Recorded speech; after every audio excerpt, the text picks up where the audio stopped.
مستمعي راديو هيفي اف ام، أسعد الله أوقاتكم.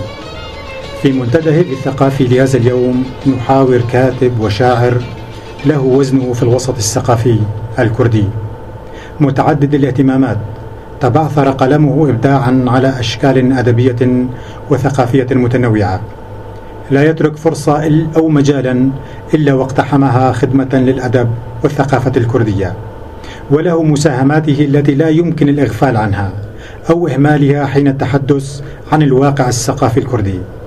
نلتقي اليوم مع الكاتب والشاعر والناشط في مجال حقوق الإنسان الأستاذ إبراهيم اليوسف، فأهلا بكم.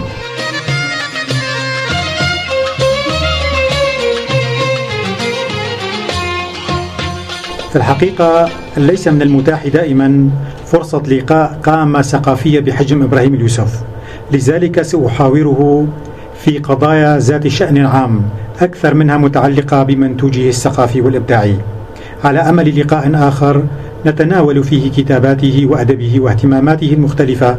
لذلك أسألك أستاذ إبراهيم اليوسف عن فهمك للثقافة كمصطلح وكيف تعرفها.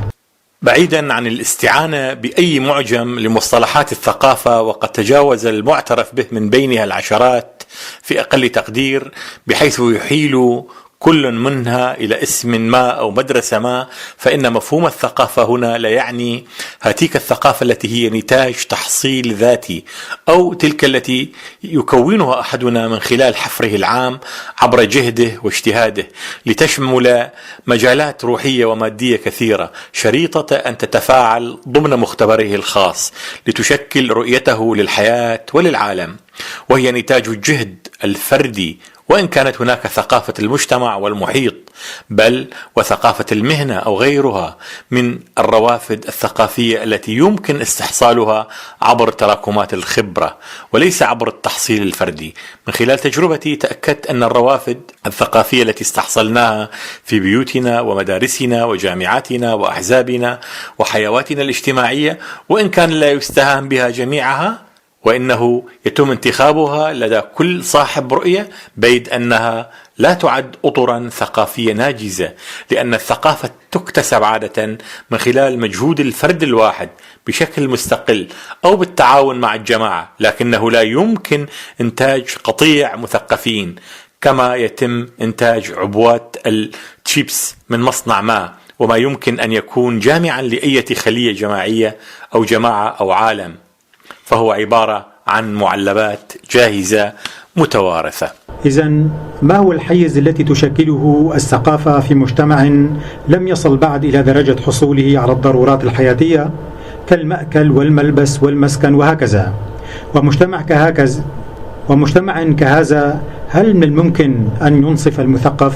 إن الحديث عن اغتراب المثقف في مجتمعه يأتي عادة نتيجة شساعة البون بين هذا الفرد ومحيطه الاجتماعي، بل إن صدمة المثقف بعدم إمكان تأثيره في من حوله ناجم عن عدم تهيئة هؤلاء للتفاعل مع خطابه، إذ أن من لا يفك الحرف أو من درب مهاراته على تلقي مجرد رؤية واحدة، أو من يعاني من عدم توافر مسكنه أو لقمة أسرته، لا يستطيع أن يكون في مستوى التفاعل مع خطاب الثقافة الذي يتطلب استعدادا خاصا من قبل المتلقي. لذلك فإن المثقف صاحب الرؤية من السهل أن يتم الاستعداء عليه من قبل من يتم الاصطدام بهم بأنساقهم المتعددة والمتباينة، ناهيك عن أمر آخر وهو منتشر بين ظهراني مجتمعنا، إذ أننا عندما نسمع لأول مرة اسم مثقف ما فإننا نفكر باستيلاد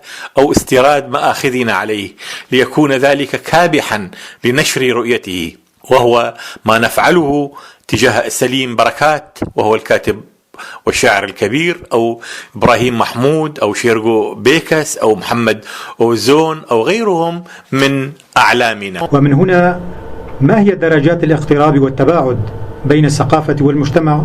وهل هناك ثقافة بذاتها خارج المؤثرات المجتمعية؟ من المؤكد أن الثقافة رغم إشارتنا إلى فردية نشأتها، لكنها لا تنشأ في معزل عن المؤثرات الخارجية. إن أي مثقف مهما على اسمه وسما ظله ودوى خطابه فإن تأثيرات ثقافته البيتية ونشأته ومدرسته وإعلام محيطه وثقافة محيطه لابد أن تظهر في خطابه بهذا القدر أو ذاك، ومن بين ما قد يظهر في خطابه ما يعود إلى آلاف السنوات، كما أن هناك من يصوغ خطاب ردة الفعل الذي يتأسس على موقف انفعالي من العالم. ما هي العلاقة المنطقية والطبيعية بين المثقف والمجتمع الذي يعيش فيه؟ عندما يكون هناك مجتمع تجاوز عقبات تخلفه، فإن المثقف الريادي يستطيع أن يكون ذا خطاب مؤثر.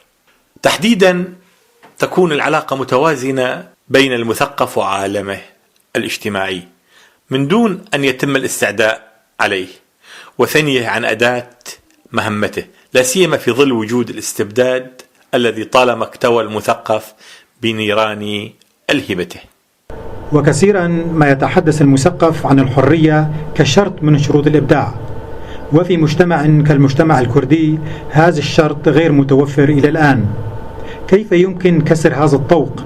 وهل تعتقد أن عدم توفر هذا الشرط مبرر بمعنى ما لتبرئة المثقف من تهمة اللا إبداع؟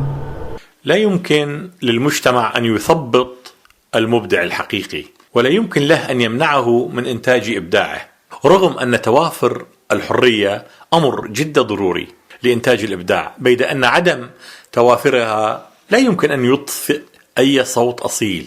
ولو أننا عدنا إلى استقراء العلاقة بين جغرخوين وفضائه الزماني لوجدنا أنه قال كلمته، فالمبدع يستطيع أن ينتج خطابه حتى ولو كلفه حياته، كما أن قمع الحريات يكون في أحايين كثيرة دافعا عظيما لإنتاج الخطاب الإبداعي.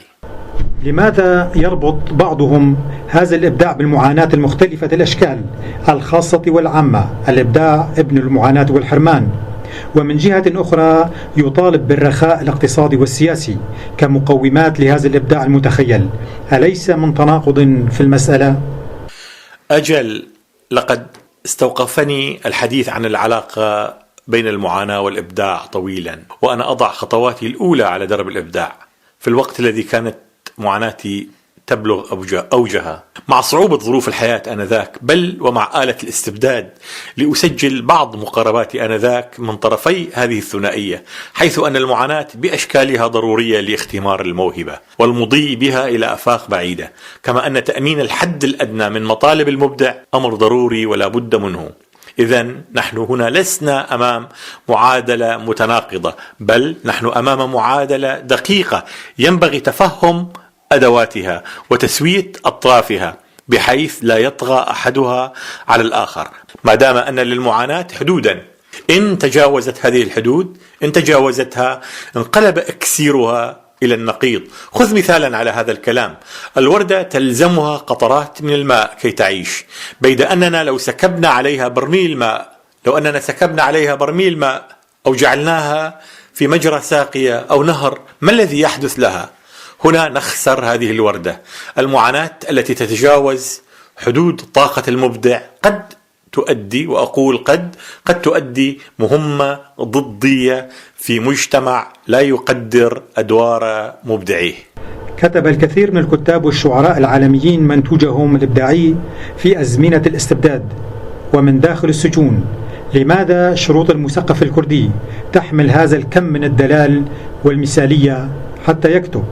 تحدي آلة الاستبداد يعطي المبدع قوة دفع عظمى لكتابة ما هو مائز، حيث أن أعظم أعمال بعض المبدعين كتب حقا وهم يواجهون المستبد وأزلامه، سواء أكانوا في سجونهم الضيقة أو الواسعة، الوهمية أو الفعلية، الواقعية أو الافتراضية. أما فيما يتعلق بمثقفنا الكردي فإن علينا ألا نغمط مبدعين حقهم، فمنذ جغرخوين وإلى آخر مثقف يكتب الآن وهو في الوطن في أقل تحديد زمني، ثمة من يستحق وبجدارة حمل سمة المثقف، بيد أن هناك من هو متخاذل وهناك من هو مرتزق من خلال التحاقه بطابور هذه السلطة أو تلك، وهو مستعد أن يكتب ضدها بعد أي تحول. هناك من لم يكتب مجرد سطر عن النظام السوري حتى بعد مرور بضعة أشهر على بدء الثورة السورية، أو هناك من لم يكتب حتى الآن، وهناك من يكتب قليلا أو من كان يكتب قليلا ضد النظام مقابل أن يسيء إلى قضيته ويشوه صورة أهله أو غير ذلك. الاستبداد واحد، لا هوية له ولا قومية ولا دين ولا لغة، لذلك فإن مواجهته أينما كان من أخلاقيات المثقف العضوي، لا سيما أن نقده قد يؤدي إلى ثنيه عما هو مقدم عليه في بدايات انحرافه، وإن أي مهادنة معه تعني السقوط، وإن كان للسقوط درجاته وأشكاله.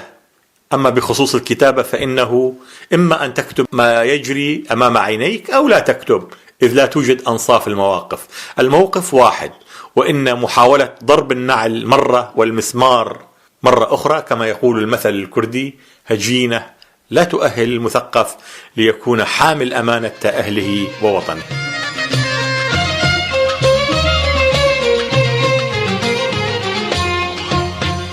وفي محور آخر نتحدث عن العلاقة بين المثقف والسياسة، حيث أن السياسة استولت على الحيز الأكبر من الكتابات حتى لدى أولئك الذين يعتبرون الثقافة شغلهم الشاغل.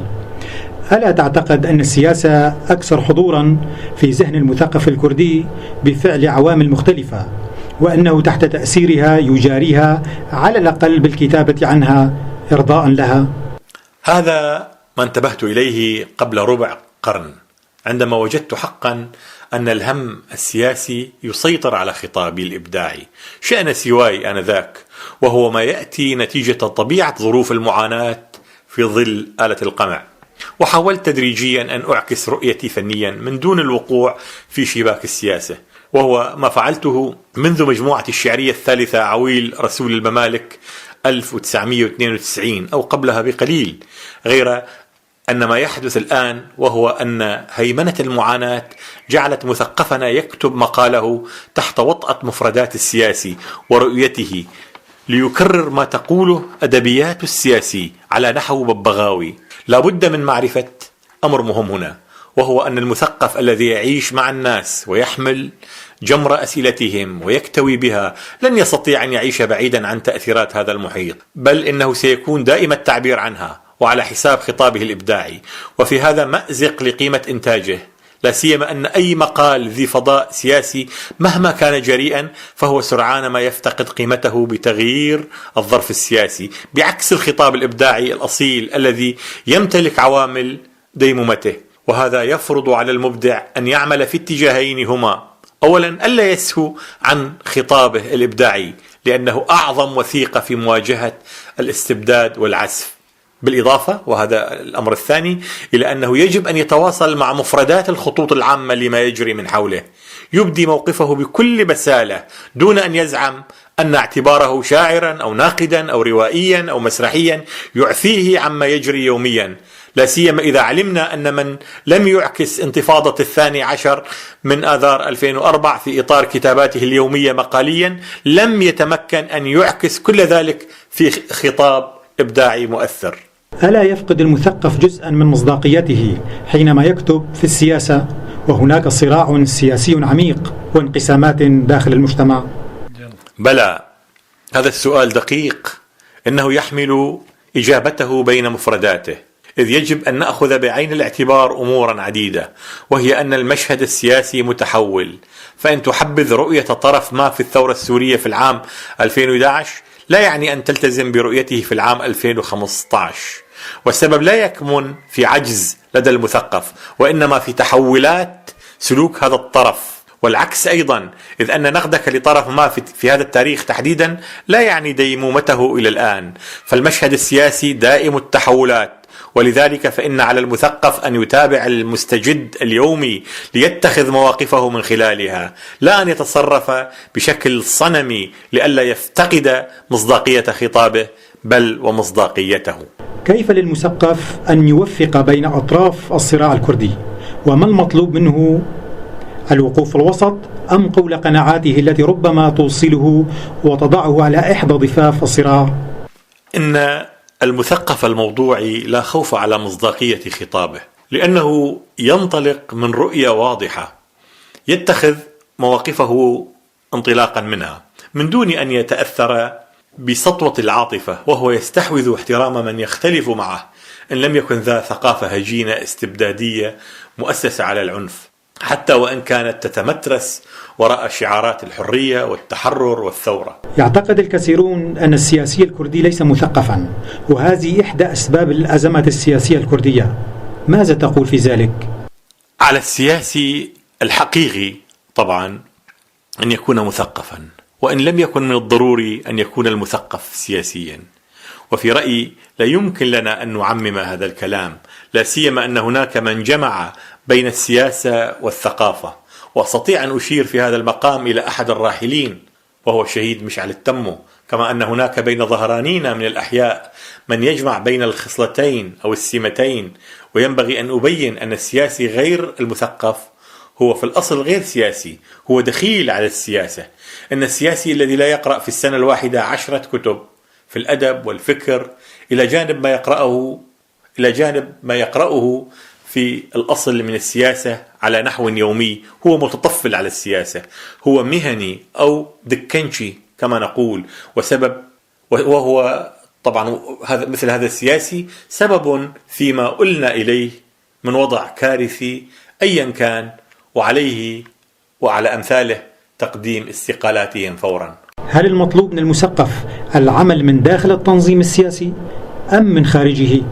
العمل ضمن التنظيم السياسي أمر مهم بالنسبة للمثقف، شريطة ألا يكون مجرد مردد ومصفق لمقولات حزبه، بل عليه أن يواجهها برؤية نقدية. ووجوده ضروري ليس لأجل تعميق تجربته، بل لإفادة مؤسسته وأهله. كما أن المثقف الحقيقي لا يعيقه ألا يكون عضوا في حزب ما. وقد استطاع إبراهيم محمود مثلا ككاتب وكمفكر كردي أن ينتج ما يقارب 100 كتاب من دون أن يعرف الحياة الحزبية ساعة واحدة. ما هي أوجه الخلاف بين معايير المثقف ومعايير السياسي بالنظر إلى مسألة ما بغض النظر عن أهميتها؟ المسافة هنا أخلاقية، حيث بات من بين العدة الرئيسة للسياسي ضمن حدود راهنية التشخيص العام النظر إلى الظواهر أو الوقائع من خلال مدى منفعيتها الآنية أو المستقبلية المتوقعة، بغض النظر عن الأدوات التي تحقق ذلك وما ينجم عنها، بعكس الثقافي الذي لا يتخلى عند امتلاكه شروط علامته الفارقة عن المعيار الأخلاقي. ويمكننا من خلال محو الهوة بين نظرتيهما، أي بين نظرتي السياسي والثقافي، دون أن يتجاوز هذا الأخير شروط معرفة مدى خطأ الموقف أو صوابيته.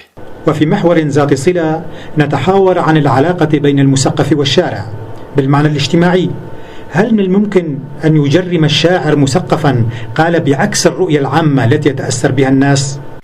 أحسب لك حقا هذا السؤال من بين الأسئلة الأكثر تميزا في هذا الحوار المتميز حقا، حيث أنك وضعت إصبعك على معاناة جد مهمة، وهي متى على المرء أن يكون صوت من حوله ومتى يجب أن لا يكون كذلك.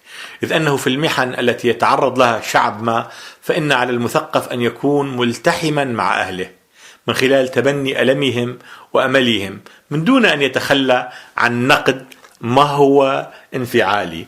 وهذا بالتأكيد هذا الاستثناء الأخير هو الذي يقودنا إلى حالة أخرى مختلفة، وهي متى على المثقف أن لا يكون منقادا تحت سطوة ما هو شعبوي انفعالي.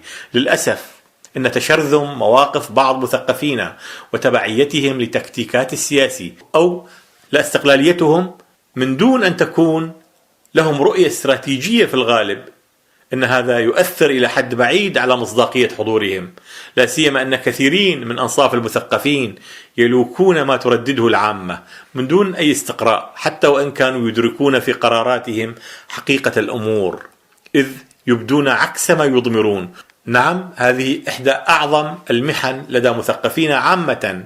نحن في حاجة الآن إلى محيط يغفر للمثقف اجتهاده إن أخطأ، ما دام أنه لا يؤول إلى الخيانة، وما دام أنه في حقل الاجتهاد في الرأي، ومن دون أن يتم تخوينه. فهل هنا أسأل: هل المطلوب من المثقف دائما أن يكون تابعا للشارع؟ وفي الحالتين السلب والإيجاب، ما هي الضريبة التي من الممكن أن يدفعها هذا المثقف؟ غرامشي في تنظيراته للمثقف العضوي تحدث عن الدور الطليعي لهذا الأخير. الآن نحن في زمن الرأي العام الفيسبوكي أو الإلكتروني. يكتب أجير سياسي يرتدي بزة ثقافية أو إعلامية أو قيادية برتب تعريف خطابا محرضا ضد مثقف ما أو سياسي ما، نجد أن الكتيبة الإلكترونية التي يقودها تكرر ذلك ويعيده المذيع المأجور كي نكون أمام ما يسمى برأي عام، وهؤلاء جميعا مستعدون لأن يقولوا عكسه تماما إذ طلب منهم ذلك. وما أكثر ما رأينا مثل هذه التناقضات ضمن فضاء زمني قصير. كل هذا بات ينعكس على مثقفينا ليقوض منزلته الافتراضية، وبات حتى صاحب الموقف إن أبدى موقفا صحيحا يضع ألف حساب لدبابير إمعية لا ضوابط أخلاقية لديها. وقد نقرأ شتائم مقذعة سوقية بحق صاحب قامة عالية لمجرد أنه مختلف مع زعيم هؤلاء أيا كان. إن طلاب الشر دائما يشكلون جبهة واحدة بيد أن طلاب الخير متفرقون، وهذا ما يستغله هؤلاء عندما يتفردون بأحد أصحاب الرأي، يمعنون في إيذائه من دون أن يكون لمن حوله من أمثاله من المثقفين الذين يتفقون في قرارتهم معه أي موقف. من هنا أن غاليليو الكردي قد لا يقول، ومع هذا إنها تدور.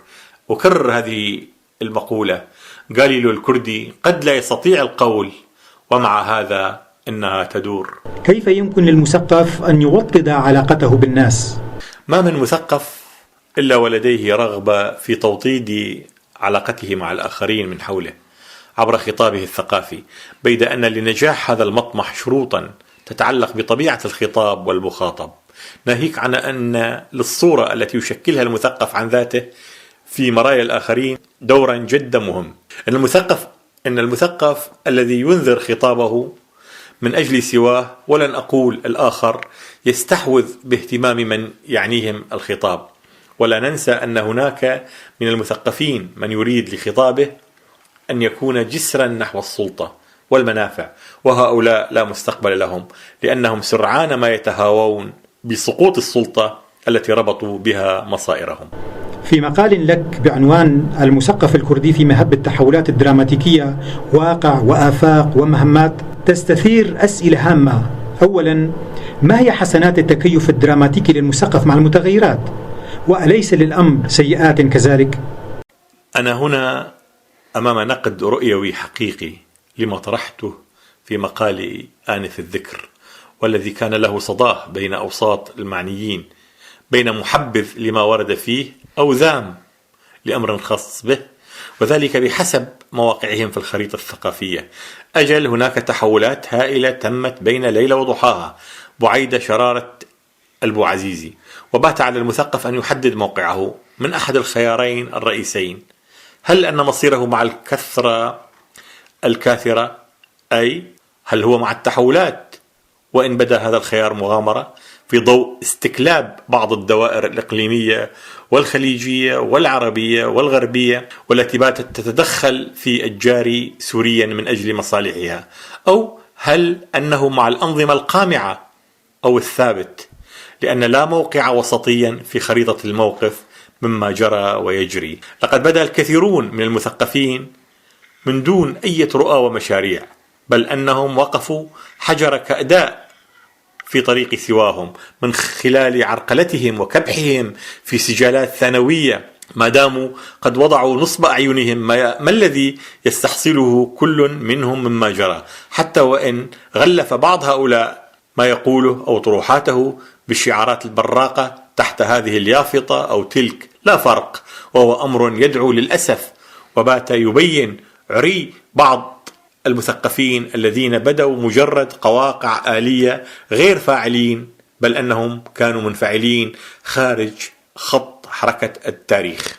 وتقول في مقالك المذكور أن الشيخ سعيد بيران مثقف عصره، والقاضي محمد مثقف عصره، وكان الملا مصطفى البرزاني أو جلادة بدر خان أو الدكتور نور الدين زازا أو عثمان صبري وغيرهم من الراحلين، ناهيك عن الأحياء منهم مثقفي عصورهم.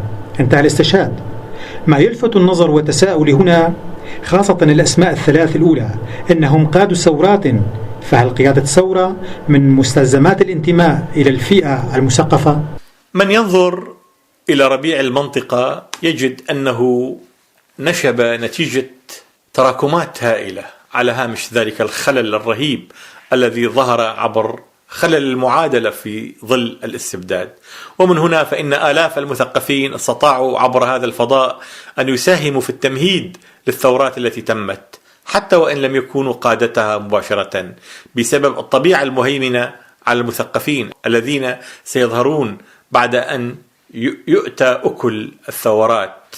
من دون أن نبخس هؤلاء المثقفين من النموذج السور المؤمن بكلمته والذي يترجم كلمته التي يتركها على الورق أو صفحات الإلكترون، بيد أن ما حصل في الفضاء المرئي هو هامشية المثقف في تصدر المشهد، وذلك نتيجة عقدة النقص إزاء السياسي الذي اختطف منجز عوام شوارع الثورة ليجعل المثقف مجرد شاهد أو مهرج مشوبش باسمه ليس أكثر، وإن كان هذا السياسي وعلى ضوء ما لاحظنا هو الأقل تأثيرا في كل ما جرى من حراك. استشف من الاستشهاد السابق ما معناه أو بما يوحي أن لكل عصر مثقفيه. أين هم مثقفون الآن؟ وما دورهم وتأثيرهم على الأحداث في الساحة الكردية؟ أريد أن أؤكد كلما أوردت مفردة المثقفين أننا لسنا أمام تصنيف تراتبي يتيم، بل أن هناك المثقف الذي يتبنى هموم أهله وتطلعاتهم مقابل من يدير لها الظهر وهو يهرول نحو مكاسبه الواقعية أو المفترضة، مقابل من يصمت. وافقك لا دور يذكر للمثقفين في حدود الجاري، لا تأثير لخطابهم بعد أن تشتت صفهم وأصبحوا ذوي أهواء متضادة متناحرين نتيجة تخندق بعضهم إلى جانب قبيلته السياسية، أو نتيجة صمته أو خوفه من إعلان موقفه، أو نتيجة بيع الذمم المفترضة لبعضهم لقاء منافع مرحلية، وهو ما أفقد الكثيرين من المثقفين هيبتهم كأحد الأسلحة المهمة في حرب إثبات الوجود. ولا بد أن أوضح أنني هنا بصدد من ينطبق عليهم توصيف المثقف بعد أن باتت طبعات المثقف التقليدية أو ماركاته غير مسجلة هي المهيمنة بحكم التحولات التي جرت نتيجة ثورة التقانة، ما يدعو إلى فرز حقيقي بين من هو جاد وبين من هو دخيل. في ختام هذا الحوار لو خيرتك أستاذ إبراهيم أن تقول كلمة، فماذا تقول ولمن توجهها باختصار؟ ما دام أن حوارنا تركز في أكثره على المثقف والثقافة، فإنني أتوقف عند ضرورة أن يحترم المثقف خطابه، وأن يكون صورة عن رؤيته، عن انعكاس الواقع ومصلحة العامة أو الغلابة المظلومين من دون أي مساومة من قبله، بل أدعو المثقفين عامة للالتفاف حول بعضهم بعضا ليكون لهم صوتهم المتميز المؤثر. ولعل كل هذا يتطلب منهم الترفع عن الأنانيات والمنافع والمراتب الوهمية، وهو ما أشدد عليه. ونحن في مرحلة الحرب التي تثير في أذهان الكثيرين شهوة الغنائم وعقلية السبي السياسي، ويمكننا أن نصنف هنا كل من لم يفتح فاه في مرحلة استبداد النظام وبات يزاحم بمناكبه تجاه المراتب والربتات، وبات الآن صوته يدوي وهو يقطر لعابا ويبكي أن استشعر أن فرصة ما ضاعت منه، وكأنه ينعي وطنا وشعبا من دون أن يرف له جفن أمام الملمات الكبرى التي جرت وتجري. وفي الختام أشكرك أستاذ إبراهيم على إعطائك لنا من وقتك هذه الفسحة الجميلة والمفيدة حقا. شكرا لكم.